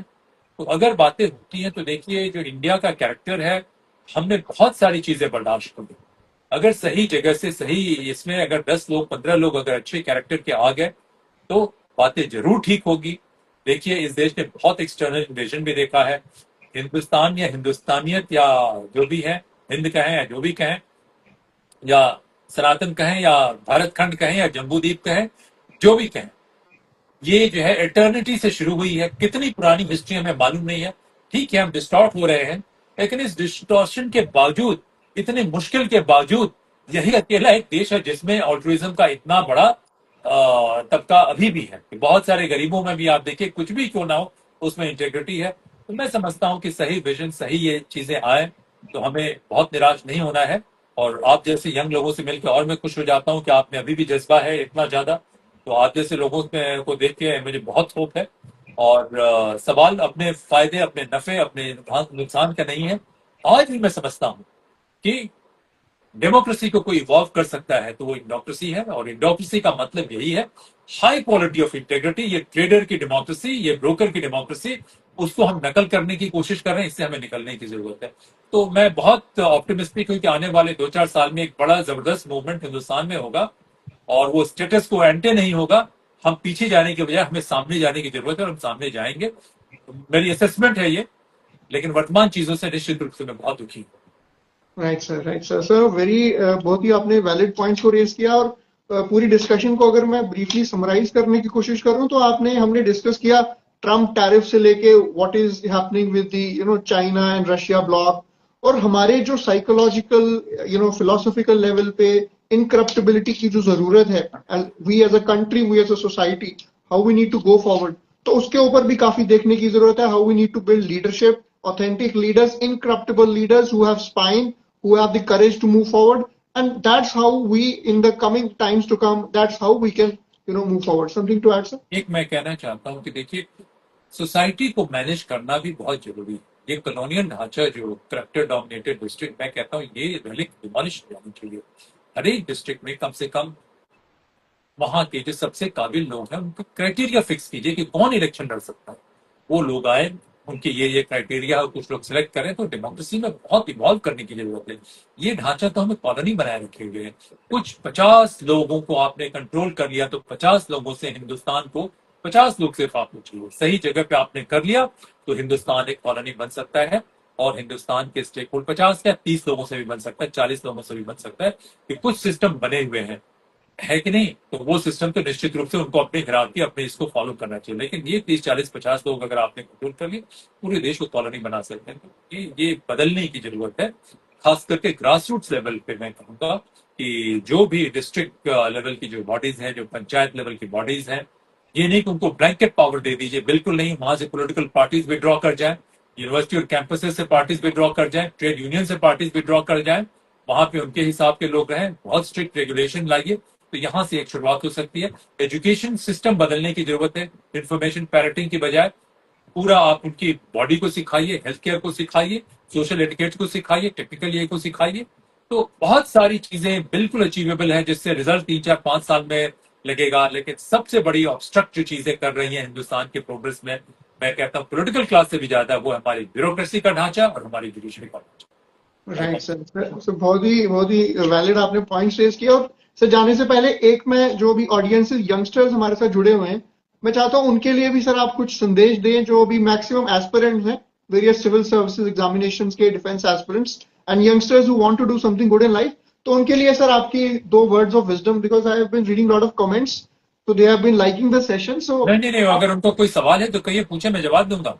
हाँ, if anyone asks, so we will have another 10 minutes. So इस 10 minutes में अगर आपके कुछ सवालात हैं, आप सवालात पूछ सकते हैं. You can ask a few questions. So there was somebody who was talking about intellectual should be leader of masses. This is a social problem and kindly give the solution. Intellectual should be a leader of the masses, and how should we, what is the solution to it? Kindly suggest a solution. So problem solver, how an intellectual can be a problem solver, and he should be a leader as well. For the philosopher kings, I would, if I can put it that way, Plato's philosopher kings in that context. किसी को और कोई सवाल है तो वो सवाल पूछ सकता है. Sir will be taking a few questions over the next 5 to 10 minutes. You can ask the question. Can I answer this? Intellectuals should be leader of masses. Yeah, sure. Yes, sir. You can briefly answer this so that we can take more questions, sir. देखिए, लोगों का जो तैयार करना, preparing people is very important. Straight away आप leader तो नहीं बन सकते हैं, तो एजुकेशन सिस्टम से लेके, फैमिली से लेके, उसके बाद आपने लोगों को प्रिपेयर किया, प्रिपेयर करने के बाद उनकी एप्टीट्यूड देखने के बाद जो है वो लीडर बने। लेकिन हिंदुस्तान में अभी जो ढांचा है कि सुबह से रात तक लोग, अगर लीडर्स, अगर सो कॉल्ड लीडर्स मासेस से ही बात करते रह जाएं तो बात बनेगी नहीं, और वो आइवरी टावर में बैठ के वहीं से कुछ फिलॉसफी बनाते रह जाएं तब भी बात नहीं बनेगी। तो एक सही बैलेंस का होना जरूरी है कि लोग मासेस से, हर किस्म के लोगों से बात करें, और बात करने के बाद उनकी एक्सपोजर हो कि वो भी लोगों से सीखे, लोग भी उनसे सीखें, और कुछ जो पुराने समय के जो विजडम है जहाँ जहाँ पे है, तो उसको जाने की कोशिश करें। और एक लीडर नहीं बन सकता है, एक इंटेलेक्चुअल नहीं बन सकता है, वैरायटी ऑफ इंटेलेक्चुअल्स बन सकते हैं। हर एक एरिया में, हर एक एरिया के जो एक्सपर्ट हैं वो बने, और वो उनके साथ, उनके आपस में भी इंटरफेस होना चाहिए। तो आप सही कह रहे हैं कि आइवरी टावर में बैठ के इंटेलेक्चुअल्स नहीं बने, लेकिन सिर्फ मासेस में बात करके भी इंटेलेक्चुअल्स नहीं बन सकते हैं। तो जरूरी ये है कि पूरी विजडम का भी एक्सपोजर हो और मासेस का भी एक्सपोजर हो, और कुछ तरीका हो कि दोनों में इंटरफेस हो। और बहुत ज्यादा मासेस के साथ अगर वो समय बिताने लगे तो उनकी इंटेलेक्चुअल परस्यूट भी खराब हो जाएगी। Balance maintain. Balance maintain. So it's always such a pleasure listening to you and the conversations we have off the camera as well. It is always such a, for me it is, I am so, engrossed into whenever I listen to you. It's always बहुत मेरे लिए बड़ा ही सब pleasure की बात है. It's always a great privilege that I must thank you, really for this. Thank you, Navjot. I don't know. I feel that I may be very boring and dull, so that's why not many people are listening. But not at all. जब भी मैं बात करता हूँ तो मैं पूरी sincerity के साथ, ईमानदारी के साथ, जो मुझे समझ में आता है मैं बोलने की कोशिश करता हूँ कि कम से कम ये बातें आर्काइव में रह जाएं, और कुछ कंट्रीब्यूशन हो जाए इसे नेशन बिल्डिंग में या कैरेक्टर बिल्डिंग में यूथ में, तो शायद ये मेरा सौभाग्य होगा। क्योंकि जिस देश के लिए, जिस सोसाइटी के लिए मैंने जीवन के सबसे अच्छे साल लगाए, तो अगर देश से, यहाँ के लोगों से मोहब्बत नहीं होती, या वन कंडीशनल अनक्वालिफाइड कमिटमेंट नहीं होती, तो नहीं करता। मैं यही समझता हूँ कि अगर आप अपने माता पिता से नहीं प्यार करते हैं, अपने समाज के लोगों से नहीं प्यार करते हैं, और अपने देश से नहीं प्यार कर सकते हैं, तो आपकी इंटेग्रिटी आ ही नहीं सकती है। और अगर आप इनसे प्यार कर सकते हैं तभी इंटेग्रिटी रहेगी। तो ये बहुत जरूरी है। So I'm reading a few comments that people are really liking this conversation. They have thoroughly enjoyed it. And, there's one question, sir. With the global powers shifting, do you think India should stick to strategic neutrality or openly align with one bloc? So that is one question. Yes. So should India exercise its strategic autonomy? I think we have answered that, or maybe you want to take a quick comment on that, sir. देखिए, हमें किसी से confrontation we can't afford, हमें नहीं करना है confrontation. लेकिन ये याद करके रखिए कि अगर आप कमजोर है, you are the most popular nation, आपके पास बहुत सारी चीजें, तो you can't afford to be lackey of anyone, वो ठीक नहीं रहता है, क्योंकि फिर आपकी एक्सप्लॉयटेशन शुरू हो जाएगी। तो एक पेपर में मैंने बहुत पहले कहा था कि जितनी वल्नरेबिलिटी हिंदुस्तान की है, एक हमारा ही पार्ट काट करके चॉप ऑफ करके एक बनाया गया जहां पे जनरेशन पागल है कि भाई हिंदुस्तान को बर्बाद कर देना है। दूसरी तरफ चाइना का कहना है कि हिंदुस्तान को राइज नहीं करना है। तीसरी तरफ वेस्ट में देखे कि ट्रंप ने ओपनली कहा कि हिंदुस्तानियों को रिक्रूट मत करो। तो जितनी हमारे पास चैलेंजेस हैं, उसमें we don't have an option but to restructure our governance. हमें किसी को कन्फ्रंट नहीं करना, हमें दुनिया को देखना, ये बताना है अगर भारत मजबूत होता है तो दुनिया एक बेहतर जगह बनेगी। तो हम जो है, हमें स्टीरियोटाइप में क्लरिकल मॉडल में पुश करने की कोशिश की जा रही है, हमें उस क्लरिकल मॉडल में नहीं पुश होना। जॉन फॉस्टर डॉलर्स का एक बहुत 60s में ये था कि those who are not with us they are against us, है कि नहीं? तो वो एक सोच है, वो एक एरोगेंस है। तो मैं यही कहता हूँ, बहुत साल पहले 2018-19 में भी मेरा एक राइटअप था, मैंने कहा कि पूरी दुनिया में स्ट्रेटेजिक इम्बैलेंस की एकमात्र वजह है भारत का अंडर परफॉर्मेंस। तो हम न्यूट्रलिटी के बजाय हम ये सोचना है कि कैसे हम गवर्नेंस को इस तरीके से मजबूत करें, सोशल ट्रस्ट बढ़ाएं, क्वालिटी ऑफ इंस्टीट्यूशन इंप्रूव करें, क्वालिटी ऑफ एजुकेशन इंप्रूव करें, quality of human resource improve करें, सारी रेगुलेटरी कैपेसिटी इंप्रूव करें कि हमारा गवर्नेंस मॉडल मजबूत हो। तो कभी हम कैसे टेक्नोलॉजी का इकोनॉमिक डेवलपमेंट पे असर होता है, कैसे एजुकेशन का असर होता है, कैसे मिलिट्री और इकोनॉमी एक दूसरे को फ्यूज करते हैं, कैसे नेवल पावर जो है वो मिलिट्री पावर को फ्यूज करता है, ये तमाम चीजें हैं। इस पे बहुत डिस्कशन नहीं होता है, इस पे हम लोग डिस्कशन करेंगे कभी। और सर हमारे एक सिस्टम मेरा ऐसे बनाए गए हैं कि इस पे डिस्कशन हो ही नहीं सकता है सारे। एक मेरा सवाल है सर, एक मेरा सवाल है sir about the military intelligence और military industrial complexes and how they are, you know, the American situation and Indian situation. Just a brief, if you can, have a quick comment on that, sir. Military industrial complexes or military intelligence complexes. देखिए, जहां पर भी society में imbalance है, assistance में कमी है, तो वहां पे इन सब चीजों का प्रादुर्भाव होगा। खास करके अमेरिका, अमेरिका में देखिए कैपिटलिस्ट मॉडल है। आप जो है इतना ज्यादा उनका डिस्ट्रस्ट था पब्लिक सेक्टर से या किसी चीज से कि पूछे मत। तो ये जब आ रहे हैं मिलिट्री कॉर्पोरेशन आ रहे हैं, तो नेचुरली उनको भी प्रॉफिटेबल होना है, उनको भी सस्टेन करना है। तो वॉर एक बहुत अच्छी इंडस्ट्री है। बहुत पहले की बात है, एक अमेरिकन जेंटलमैन थे, कहीं पे बात हो रही थी किसी, मैं बहुत लोगों से मिलने की कोशिश करता था, वो इतने एक्साइट हो गए कि war is about to start, और इतने कि वॉर यहाँ पे शुरू होगा, हम बहुत बड़े प्रॉफिट बनाएंगे। उनको पता नहीं था कि मैं कौन हूँ। और बड़ा मैं देखने लगा कि हम लोग पीस की बात करते हैं, ये आदमी एक्साइट हो रहा है कि वॉर होगा, तो इतनी ज्यादा जो इमरजेंसी परचेजेस होंगे तो उसमें कोई टेंडर वेंडर की जरूरत नहीं होगी, तो प्रोक्योर करेंगे, और हमने पूरा सब लाइनअप कर रखा है। तो देखिए, जो इस कैपिटलिस्ट मॉडल का एक जो खराब चेहरा है, वो गंदा चेहरा है, वो है कि वॉर से प्रॉफिट करना, जियो पॉलिटिक्स को इस तरीके से इन्फ्लुएंस करना कि वॉर होता रहे। तो ये सिस्टम की कंपल्शन है। अब हम मॉरली प्रीच करेंगे तो होगा नहीं, कि मॉरल प्रीच करने से क्या होगा। देखिए, मैं तो मिक्स्ड इकोनॉमी का बहुत बड़ा पक्षधर हूँ। आप देखिए कि चाइना में 112-114 कुछ ऐसी कंपनियां हैं जो फॉर्च्यून 500 में है, और उसमें एक आध कंपनी, दो कंपनी को छोड़ के सारी जो पब्लिक सेक्टर अंडरटेकिंग है। Absolutely, ये sir. जो है कैसे हो रहा है? तो हिंदुस्तान में भी आप देखें कि थोड़ी बहुत डीआरडीओ, आईएसआरओ पब्लिक सेक्टर की कंपनी है।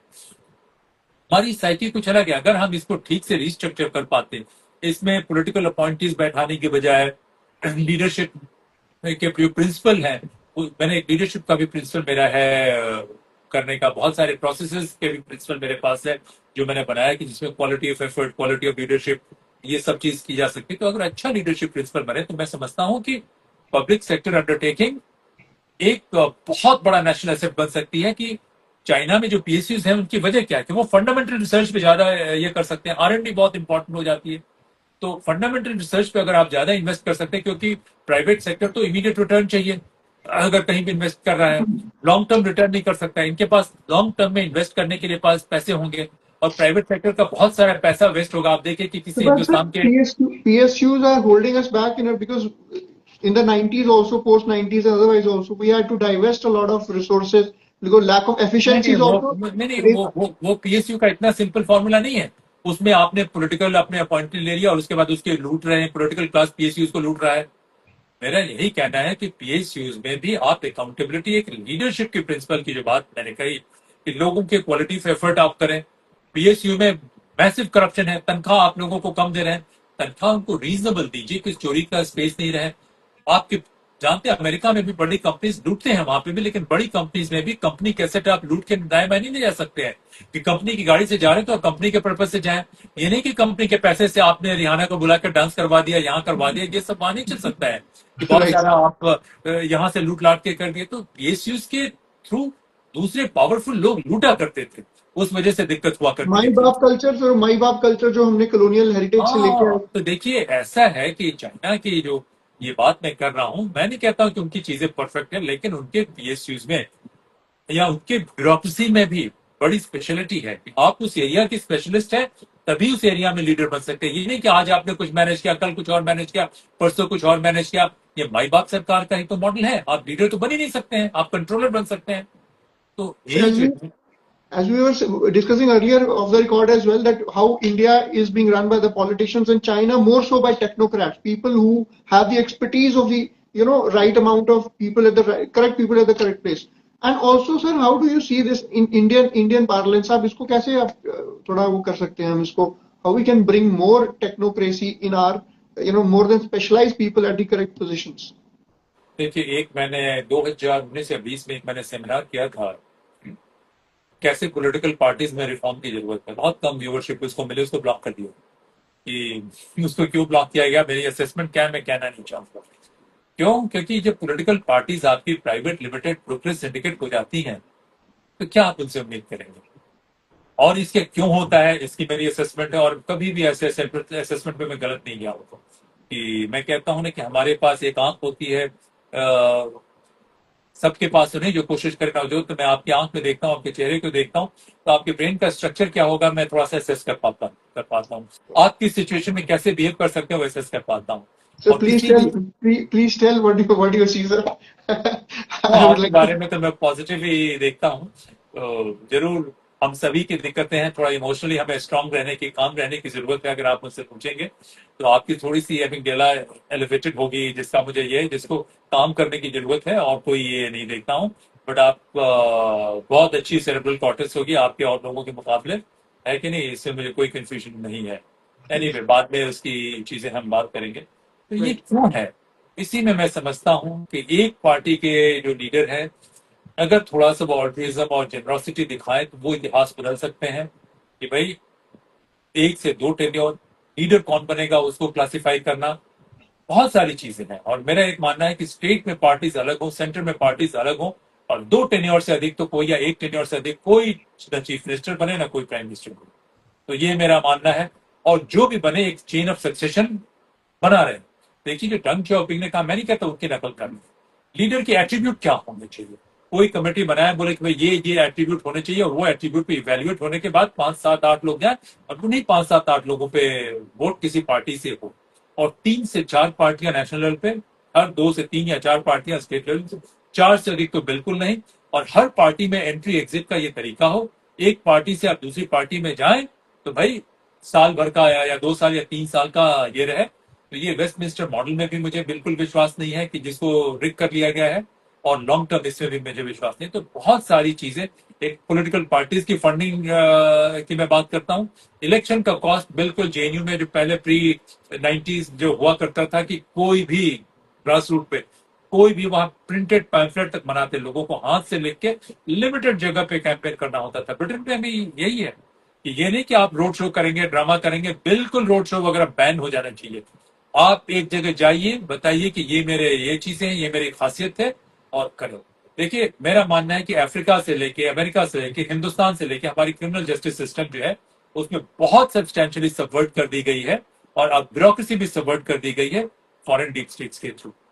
सारे लोग Right. नहीं सबवर्ट हुए हैं, सिलेक्टेड पॉइंट पे सबवर्ट कर दी गई है। उसकी इंटेग्रिटी को लाने की कोशिश कीजिए, और ये सबके इंटरेस्ट में है कि भाई आपने रूल को तो कर दिया, कम से कम इसमें तो ट्रांसपेरेंसी रखने की कोशिश कीजिए। तो मैं समझता हूं कि अगर 1, 2 या 4 लोग भी ऐसे मिलकर करना शुरू करें, एग्जाम्पल दें गौतम बुद्ध की तरह, जिस तरीके से गौतम बुद्ध ने अपना राजपाट सब छोड़ दिया, और छोड़ने के बाद जो, तो हमें ऐसे किसी गौतम बुद्ध की जरूरत है, और एक नहीं 2, 4 बुद्धों की जरूरत है, जो पॉलिटिक्स में भी रह के अपना मॉरल प्रेशर ये करने के बाद जो है अपना सब कुछ त्याग करने की कोशिश करें।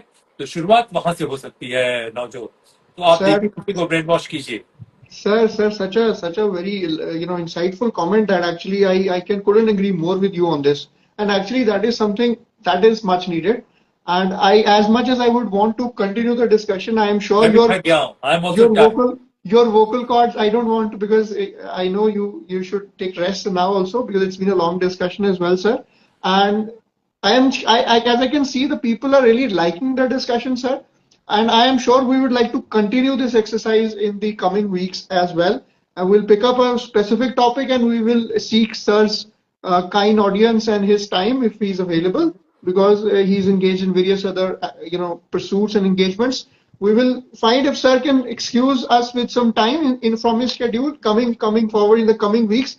और हम कोशिश करेंगे सर को दोबारा भी आपसे रूबरू कराएं, आपके सवालात का एक सवालात भी लेंगे. आप अच्छे सवाल पूछिए, बिकॉज कहते हैं ना, वो एक ही मौका मिलता है आपको कुछ सवाल पूछने का. तो थोड़ा सा हम टॉपिक डाल देंगे आपसे पहले ही, तो आप उसमें थोड़ा रिसर्च करके आइए, थोड़े बढ़िया से सवाल पूछिए, ताकि हम एक बेहतर एक डिस्कशन हम कर पाए. तो सर कुछ आखिर जाते जाते आप कुछ बच्चों को बहुत धन्यवाद, बहुत बहुत धन्यवाद नवजोत मुझे बुलाने के लिए, और बहुत धन्यवाद आपके सारे लोगों को अपना समय निकाल के मुझे सुनने के लिए. मुझे भी बहुत अच्छा लगा कि कुछ लोग सुन रहे हैं. बहुत धन्यवाद. हम लोग एक बेहतर हिंदुस्तान, एक बेहतर दुनिया बनाने के लिए जो हमसे हो सकता है वो करें. और नौजवान लोगों को मैं यही कहूंगा, be mentally strong, build an sustainable synergy between yourself and the outside world, जहां मैं भी ठीक रहूं और दुनिया में भी मैं कुछ अच्छा गेनफुल कर लूं. दो ही चीज मैं कहना चाहूंगा, आपने शायद पूछा था, mental strength and sustainable synergy. चाहे वो आपकी फैमिली हो, चाहे वो आपकी कम्युनिटी हो, चाहे वो आपके कोवर्कर्स हो, चाहे आपके पियर्स हो, उन सब से बनाने की कोशिश करें. और जहां लगता है कि नहीं बन सकता है, वहां से दूर हट जाए. कोशिश करें कि झगड़े कम से कम हो, और जब प्रिंसिपल की बात आए तो अपनी पोजीशन असर्ट करने से बिल्कुल नहीं चूकें, लेकिन फर्मली करें. इश्यूज पे लोगों से डिफरेंस करें, पर्सनल पे नहीं करें, स्क्वॉबल नहीं करें, गालियां नहीं दे किसी को. और हो सके तो अपने ओपोनेंट्स के लिए भी जो शब्द का इस्तेमाल करते हैं, वो शब्द जो है मर्यादा के अंदर होने चाहिए. Such a I have no words with the kind of insights that you have given, and the kind of depth that the audiences would have gotten access to in this live session. I'm sure over a period of time people have been joining in. A good number of people have joined this session, and we will post this in our platforms as well, so that they can take advantage of this insightful session. Sir, thank you so much for sparing so much time. It's been an absolute pleasure. Thank you, sir. Jain, sir. Jain.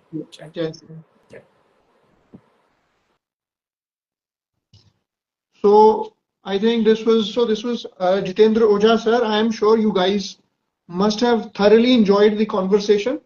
और sir ने अपने busy schedule में से कुछ वक्त निकाल के आप लोगों से कुछ कॉन्वर्सेशंस की. मुझे लगता है आप इसको देखिएगा, बाद में भी देखिएगा, बिकॉज कुछ ऐसी बातें हैं जो जनरली आपको नॉर्मल मीडिया डिबेट्स में देखने को नहीं मिलेंगी.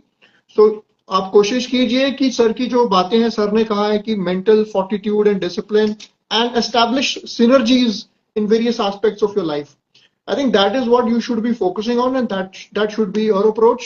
And those of you who have been asking various questions about the examinations, I keep going on with your preparations, keep doing the good part, and keep focusing, keep working hard. And I think we should call it a day. We'll catch up. We'll try to bring sir and other experts as well in some other day. That's all from today's session. I hope you take care, and it's a goodbye. Jai Hind.